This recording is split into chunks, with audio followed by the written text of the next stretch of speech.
In this video, we're going to have a look at how we've created a property listing site using only WooCommerce. And we've also then used these filters here, which are standard with WooCommerce, to filter the products. So if I was to click on one bathroom, then only the property with the one bathroom would show. Simply deselect by clicking on the X and all the properties are back.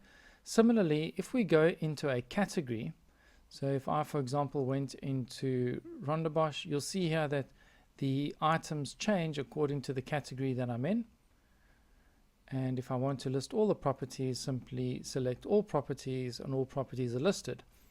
We'll go and have a look at a property, and here you'll see we have the property title, the price, and then what we've done is on the right hand side we have the province, that could be area. Then we have the map to show where that area is, and in most cases we don't put the physical address, we just put the area where the property is. Then we have the property details, so we have the bathrooms, bedrooms, garages, carports, kitchen. You can create whatever details you would like in here, and these are also filterable. So if I'm looking at this and I want to see all 2-bedroom properties, simply click on 2 bedrooms. We're back here to our filters, and we can see everything that has the 2 bedrooms. Then we're going to have a look at, let's say, garages. We click on triple, and now you'll see here that that filter is different. And then these filter values here will change then accordingly. So now I can, there's only one property, but if there were several, then I could have a look at those and filter down with these attributes. So what I'm going to do now is just go back to the property, and then below the property details we have the feedback form. This property is automatically inserted when the form loads, and then simply submit the form. So this is a very simple setup. Here we would have the image. Under the image would be the gallery images, and under that then a description of the property. So this is a very simple setup. We haven't included any custom fields. So this could of course be expanded or enhanced by adding custom fields and some additional functionality. But the great thing is that anybody can come along and, for example, here fill in their details and then submit the form. And now the form would be submitted and we could get in touch with that person. So a very simple setup, but works really nicely. So to show you how that setup works, we're going to head over here then to a product. So I'm going to edit this product and just show how that's been set up. So here we have our product, the title as standard.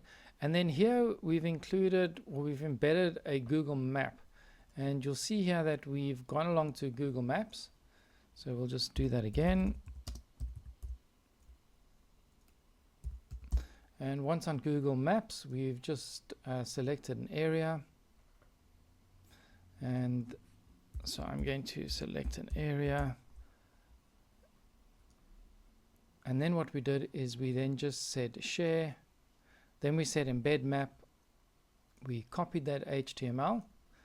And we, in the text view, we pasted that in.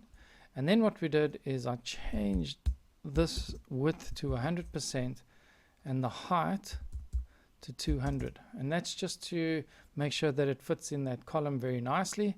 And if we look at the visual now, you'll see that it's nice and small. Then on the right hand side here we have the categories. You'll see all the categories appear, not only the categories with selections. So here we have the area that we've selected here. So we work in a hierarchical way. So we have the main province, and then we have the suburb within that province.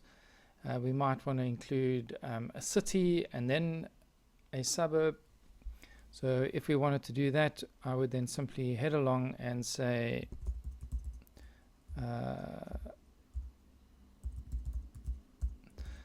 Johannesburg, and the parent category there would be Gauteng. And now what I would need to do, let's just do that. And now I would move Randburg into Johannesburg as a subcategory. And to do that, we'll just head over here to categories, and then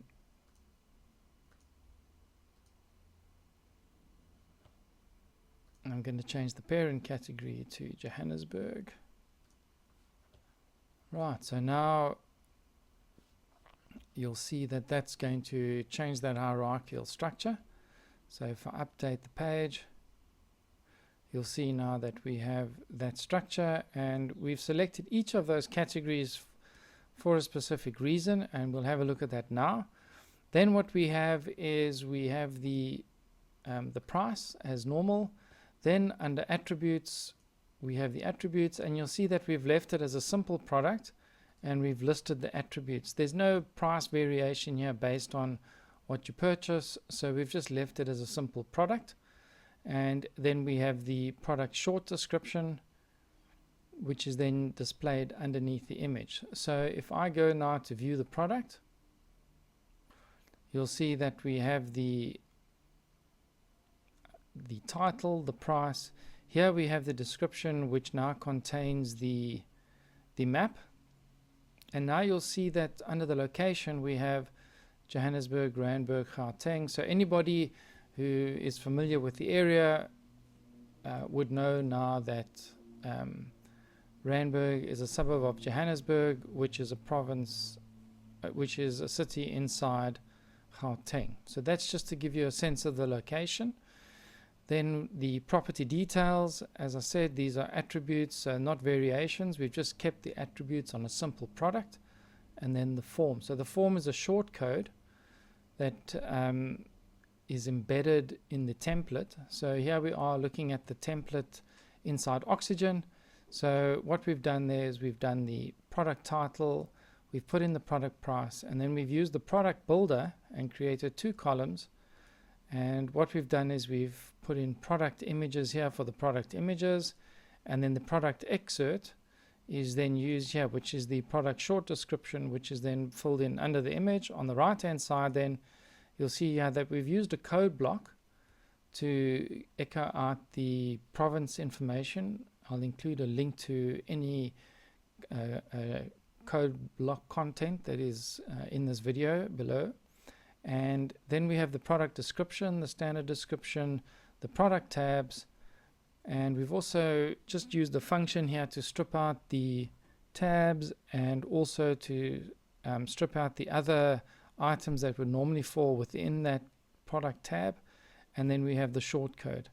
So that's what we've done here to make that work. If we now have a look at those snippets, you'll see that we've created a snippet called Real Estate. And what we do first of all here's where we've unset the tabs for description and reviews, so that we only return the tab additional information, and that's where the product attributes are listed, so we don't unset that tab. And then we've just used some CSS just to remove the tab outline element. So I'll show you how we've done that. Then we have another filter here, which is the additional information heading, because we wanted to translate that from the standard additional information to property details. So what this function does is it's just a filter that then returns the property details instead of the additional information. And then initially try to change the tag or the category name, but that this didn't work. So what we've done instead, and we can actually delete that, is inside the template, what we've done here is where we have the code block for the category, we've echoed our province and then the details. So that's how we've just made the output on the website have the word province and then the information for the province. And then to change the button on the archive view to view property, we've just used another function, and then that changes the title on the buttons to view property, and that's the function that does that, or the filter. So what I'm going to do is I'm going to include a link to this code, so if you want to use it, you can just copy and paste that into your website. Right, so that's the little bit of custom coding that we did, so really not much. And the only other thing that we did that wasn't in WooCommerce was Fluent Forms. So we downloaded the free version of Fluent Forms, and then we just used the contact form demo, the standard form, and we just made 1 or 2 changes. So we went with a standard layout, and what we did then is we head over to this field where we have this property, and in order to embed the post title, you head over to advanced options, and then in this drop down here you'll see that there is an option here to embed the post and page title, and if you select that, you get that piece of code inserted, and all that was done then is added was this property dash and then the name of the property, and that's pretty much all that was done on the form. So when it comes to there were no additional settings and integrations. If you wanted to, you could then add an email notification, so this would send an email to the site owner, to yourself, just to say that an inquiry had been made, and you could then follow up with that inquiry. So the free version takes care of everything that you need to get that feedback form. So that's pretty much how the site was set up. To show you how this works, I'm going to add a new property to the website. So I'm going to head over here to let's have a look, the back end, and what I'll do is I'll head over here to products, and I'm going to add new. So here we're going to call this, I'll just call this a new house, and what I'll do is here I'm going to let's say I'm going to use the same map. So what I'll do then is I'll head over to share, embed a map, copy the code, head back to my product, text view, paste that in, make the width 100% and the height 200. Then I'm going to also then put this in this particular suburb, and what I'll do now is or let me add a new suburb. So if I wanted to add a new suburb in Johannesburg, there we go. So now you'll see that I have a new suburb. I'm going to scroll down, and now I'm going to set the product image.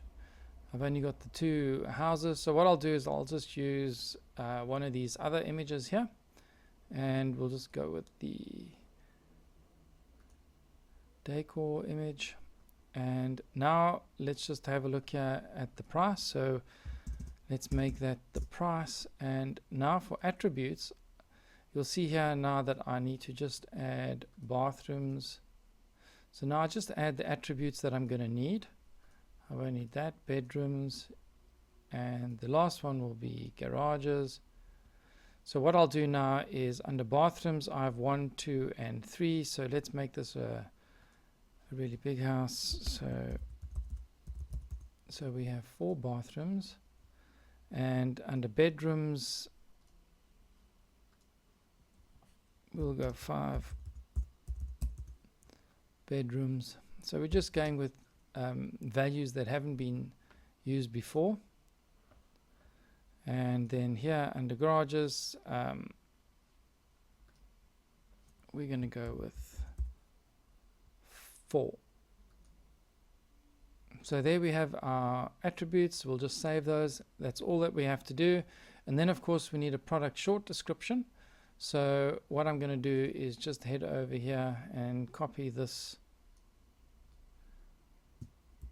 Latin and paste it into the short description. We'll publish that. And now when we go and have a look, you'll see that we have a new product. And there we have the new house, the area details. There we have the property details, the attributes. And now if I head over to all properties, you'll see that the item has been added. And you'll also notice here that we have some more filters here on the left hand side. So if I was going to go into Johannesburg now and selected the 3 bathrooms, you'll only see the 3 bathroom house and 4 bathrooms, 4 bathrooms. So if I do want to look in a particular suburb and there's several listings, I can then filter the products in, filter the houses in that particular suburb. So the filtering does work quite nicely if you're looking for a property.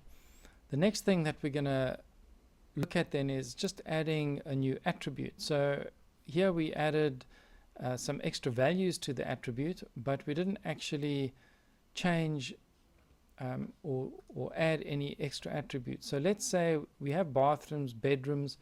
Now what we're going to do is we're going to add another attribute. So I'm going to head over into products. I'm going to go to attributes, and now let's add an attribute, and let's call it kitchens. And you'll see here that when I add the attribute, there's a tick box here that says enable archives. So we do want to tick that. So that will just ensure that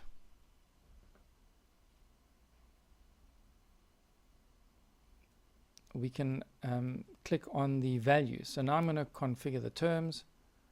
And in the terms here, we'll just go 1 kitchen. And let's add that.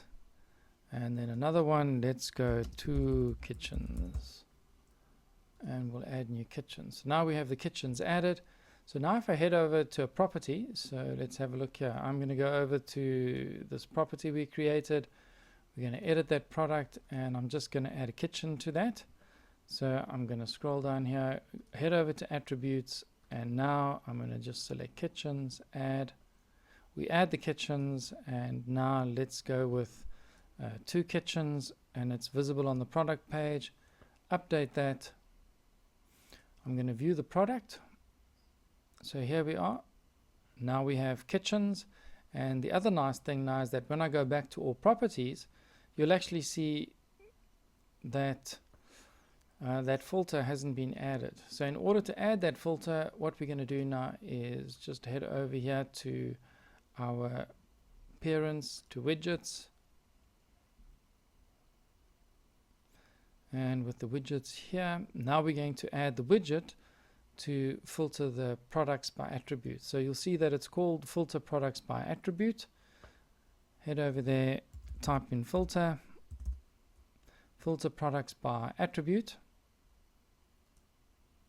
and change that now to kitchen. So filter by, we'll just add kitchens there now. So we have the kitchens, and we can also change the type of display. It could be a drop down or a list. We'll just leave it as a list, and the query type is AND. So that's important, so that each query affects the other query. If it was OR, it would mean that the selections of the other attributes wouldn't have an effect on the listing. So now we save that,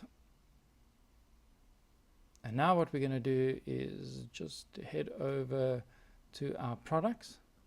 So let's just have a look, and we'll go to all properties, and now you'll see that we have the kitchens, and if I click on kitchens, that's the only property that's displayed.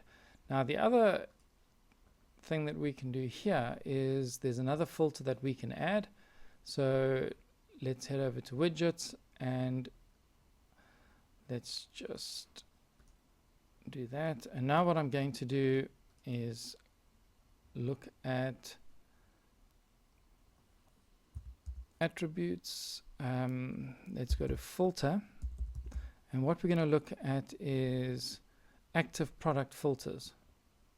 So now that we have quite a long list of filters here, maybe we want to just have a quick look at what the active filters are. So now when I refresh and I select a filter, you'll see here that we have this heading active filters, and that's just telling me what we've selected. So if I was to select garages, then you'll see that we have 3 bathrooms, triple garages, 2 bedrooms. So here you can see how important it is maybe to add the word garage after the word triple, just so that you can see what that triple is for. And as you then deselect each of those items, so the filtering changes. And once again, you can see that if I go to the Western Cape, there are no kitchens. So no kitchens are displayed here. So that's how the filters work. So they work really well. And that's pretty much how we are able then to set up the listing for properties. So I hope you enjoyed that video. Thank you for watching.